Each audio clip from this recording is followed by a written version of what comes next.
I do want to get to the potential happy ending that you talk about, and you cite Bayard Rustin, and you also cite Lawrence he Goodwin. became, so what's these two guys sort of became my heroes when I was writing The People Know.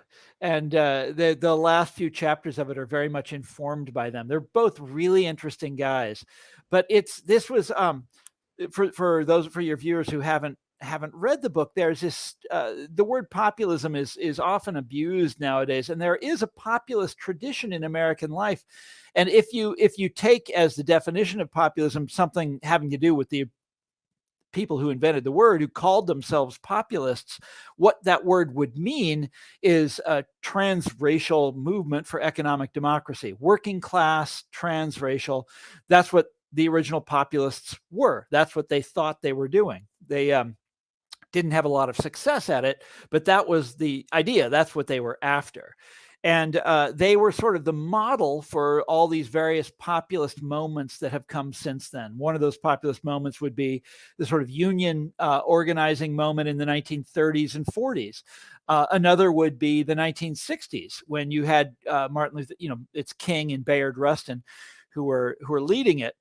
And they actually would look back to the original populist movement and talk about how important that was. But okay, two important guys. So Larry Goodwin had been an activist with the civil rights movement in the state of Texas. And at some point, he discovered populism. He had never heard of it before, but somebody told him about it, and he went out and did this, went to graduate school and decided to become the world's greatest authority on the populist movement. And he was from Texas. Populism was a big, big, big deal in Texas. And so he did that. He became he wrote this fantastic book about populism in the 1970s. And then he sort of took a step back and looked at his experience in one great democratic, grand populist movement, the civil rights movement, trying to organize and activate average people. It's a movement that's built from the ground up. If the civil rights movement, there was a lot of very populist activity going on, and his experience in that, and his historical knowledge of this other populist movement, and let's draw some conclusions from this. And so he wrote this article that was very important to me, where he described what you have to do to build a movement like those two. And you can also throw in there organized labor in the 1930s. And he said it's very, very difficult. It's one of the hardest things in a democracy to do, but you have to try, because this is the lifeblood of economic democracy.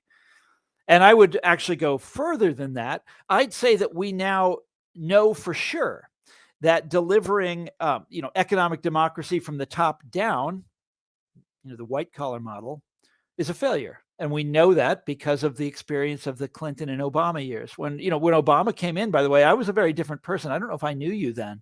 I was writing for the Wall Street Journal.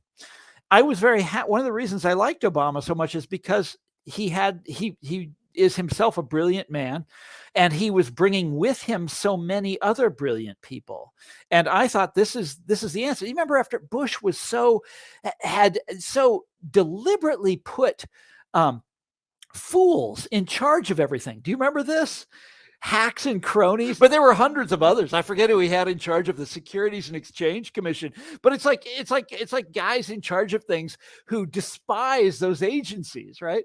And here comes Obama, and he's going to put actually like talented people in charge of things. And it turns out to be like the Pete Buttigieg phenomenon, right? Let's get a guy who's smart, get a guy that worked at McKinsey, right? Put Larry Summers in charge of things, right? He was president of Harvard. It'll work, right? And we were in for and it was a shock to me that didn't work. This was one of those moments when the light goes on in your head, and you spend years trying to understand it and trying to figure out what went wrong. And that was a critical turning point for me, a critical sort of eye-opening experience for me. And what I've decided is that economic democracy from the top down, by that model, will never happen. Those bankers are their friends. There is you'll never break that sense of class alliance that they have with with the people who own this country. It has to come from the bottom up. It has to come from us. And if it has to come from us, then that means populism. That means building a movement. That means building a movement of people, working class people from all different racial backgrounds, from all different national backgrounds, religious backgrounds, all of them. That's what it means.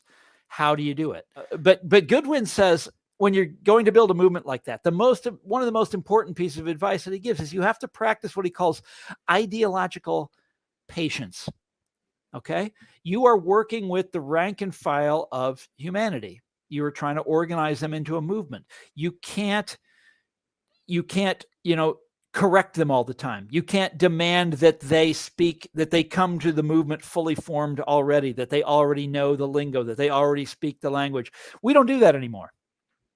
The left in America today is on a kind of purity spree that I've never seen in the course of my life. You see it. There's antecedents, right? Like the SDS in the late 1960s or something like that. But you cannot build a mass popular movement with the model that we've got today of canceling people and deplatforming and all of this bullshit that goes on.